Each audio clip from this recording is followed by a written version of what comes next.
Brother Man. Good morning, Doc. How are you? I'm doing good. How you doing? Great. It's good to be here. It's good to have you Yeah, here. well, thank you so much. Yeah, Thank you. yeah. I wanted you to just talk first. Tell us a little bit about yourself and why you became involved with the Promise program.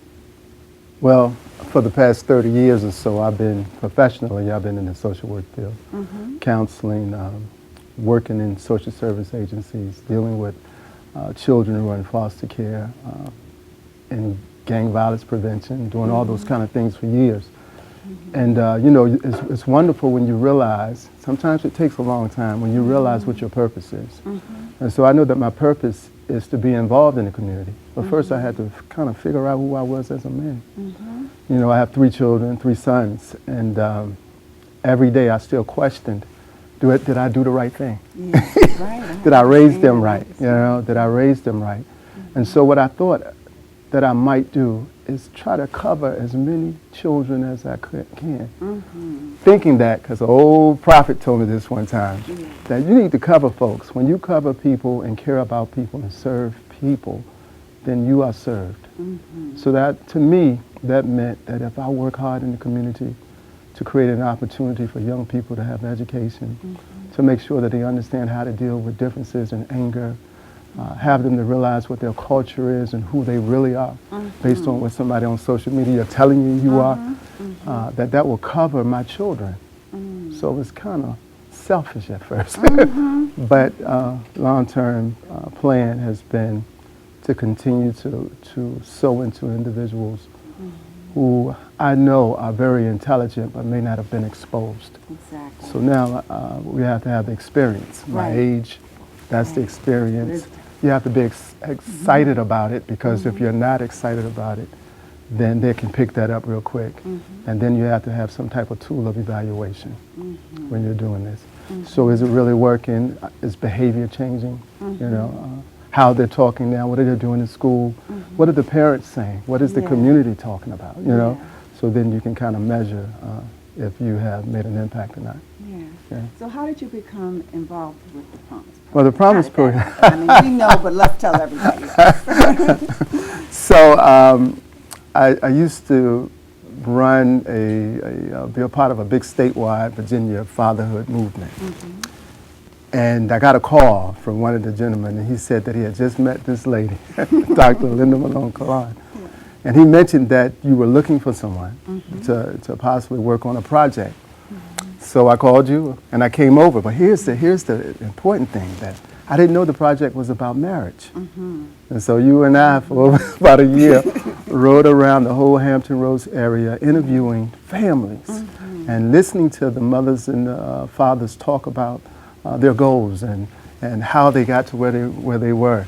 And then the Promise program came about.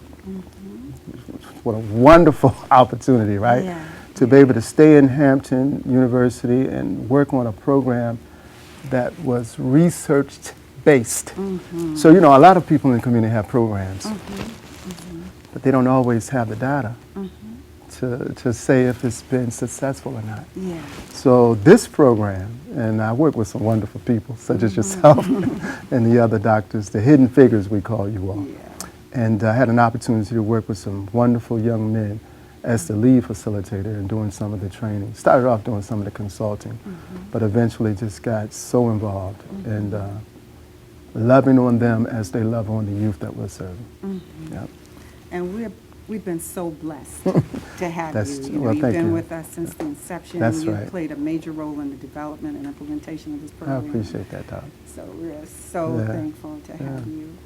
What have you seen, learned during your experience working with the program? Well, and I take that side because it seems as though it's just beginning, right? That when you have an opportunity to be able to sow into young people who somehow found an ear to listen, then you know that they have the ability to change the world. You know that they're gifted. You know that they learn quickly. You understand that social media plays a major role in their lives.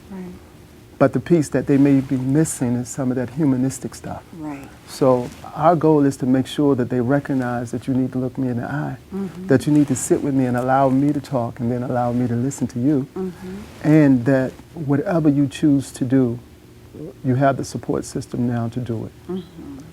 It doesn't go over as smoothly as that when you're working with them initially, but because of the level of intensity and the information that we're bringing and the way we're trying to walk with it, they can identify if you're for real or you're a fraud. Exactly. And so once they're on your side, though, it's really nothing that the young people can't do. Yeah. You know, the thing is they come in sometimes really struggling with dealing with anger, having difficulties in school, dealing with social media in the wrong way, and also struggling with parents sometimes. But this program is so holistic in nature, it gives everybody an opportunity to create what I call a safety net for our babies, you know, not just for them, but for the whole community. Right. So I can't wait to be around and see those very first youth that came into the program 5 years later, 6 years later, Right. 7 years later, because there were some things that were sold in them, but they also sold some things in us.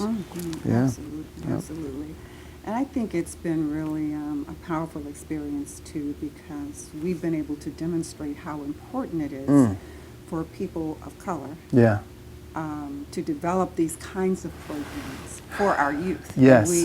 We have a different, we have the lived experience, right?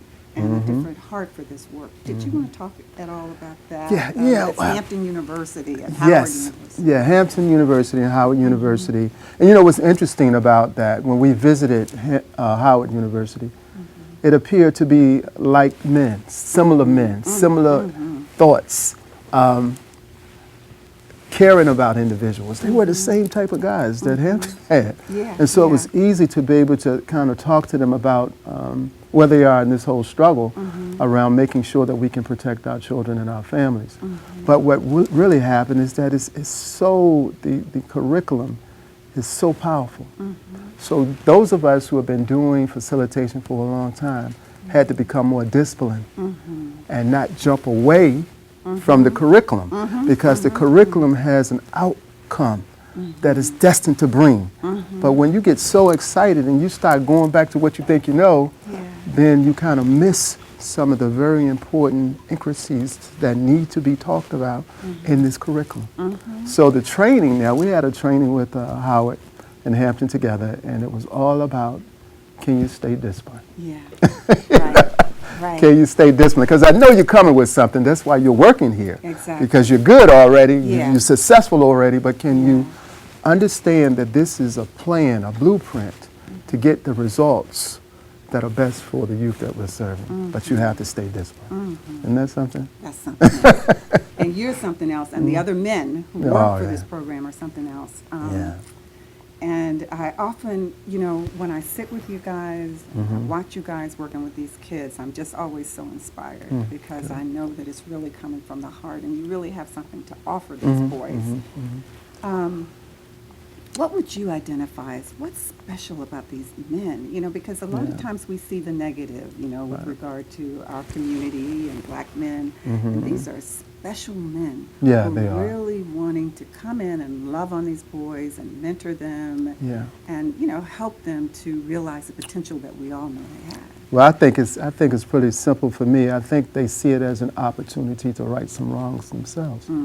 So we got an opportunity to clean up some stuff by serving other young men who look like our own children, right? They may be a little younger. Even I'm a grandfather now, three A brand new brand new babies, right? So, but it gives me another opportunity to be able to say, I did that with him. Let me see if I can do this with him, you know, and do it a little different. I believe that the facilitators come in, first of all, understanding after they read that curriculum that there are a lot of things that we may have don't know and may have missed coming through school. They didn't teach us the importance of our culture, right? Yeah. They didn't teach that in school. Now, we've gotten it in the community because we've been fortunate to have those kind of guys in our circle. But they also didn't teach me about my resilience, you know, as a child. But now we get an opportunity to talk about resilience in a way that our family, our children, our culture that they can receive it. Yeah. So it gives us, we have meetings after the meeting to check in to make sure that we're okay. Right. Because we get just that excited. Right. You know, there are a lot of men and people in the community who reach out to our youth, and they don't always hit home, Right. so to speak. Yeah. But we do, and I love it. I love it, Yeah. and it makes me a better person, a better man, and I feel better about myself because there are some things growing up in the city, some things that I have never forgotten. But I get a chance now to kind of walk a walk that I may not have walked completely, or one or two of my sons, I'm not sure.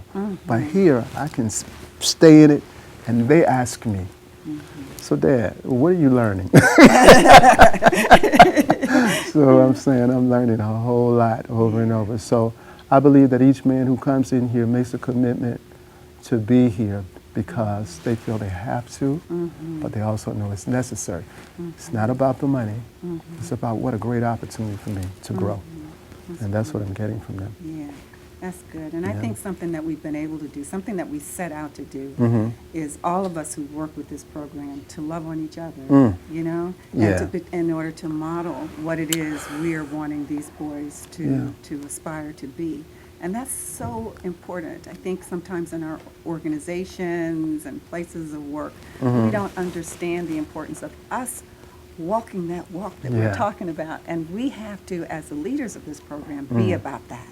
Yeah, and I've you been have so to. pleased that Yeah, we have, yeah, and it's, we all feel like family. And it's not without struggle. And see, that's the good part of it, is that nobody's asking anybody to be perfect, but we're asking you to extend yourself, to engage with someone, and understand that you may not be received the way you want to be received all the time, but you should be seasoned enough to know that that's okay. Exactly. So it's a whole nother level of presenting it. And the reason why the facilitation level went up is because of the curriculum and the work that has been put in the curriculum that's causing us to grow as we're helping others to grow. Hey, so you'll be shocked to realize, maybe not, Doc, not you, that we may not have learned a whole lot about our own personal culture, and that we have people right in our group who can tell you everything you need to know about where you come from, what you've been through. And it's always a good thing when we show the spirituality piece. I've never, 30-some years, I've never worked in a program where I'm serving youth that I could actually talk about spirituality. Yeah, I'm so pleased that we were able to That's- find a way to do that. that's and powerful. You gave input into that Yeah. because we're not talking religion, No. but we're talking spiritual principles There that you tend go. to run across religions. Right. And we see a shift in those kids after those sessions. Ooh. Don't Yeah, that session is about session 3, and I believe that if we didn't have them before that session, we were much closer to them after that session. And you know, the other things that I think that the facilitators get a real kick out of is also having an opportunity to call the parents to see how everybody's doing. And what I'm finding out is that because of their spirit, that they are beginning to be able to relate to the parents much quicker than what I ever anticipated. Right.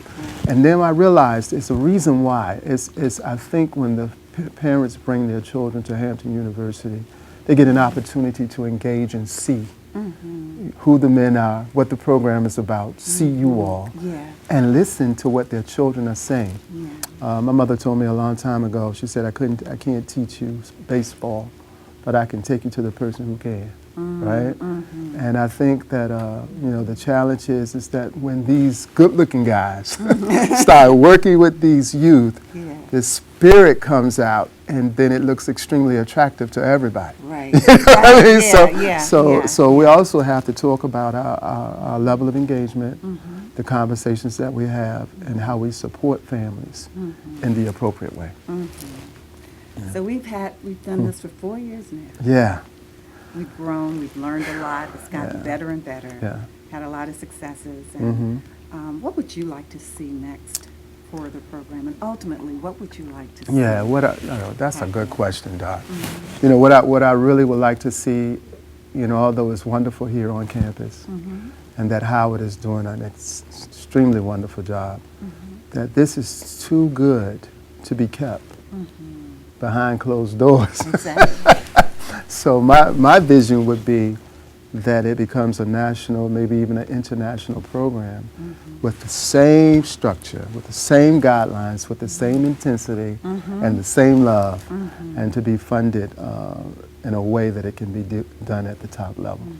And I mean, it's a top level program. Yeah. You know, when you do the research, and I challenge anybody to go ahead and take a look at that research, show me how many programs that you can actually research that gives you this kind of validity, right?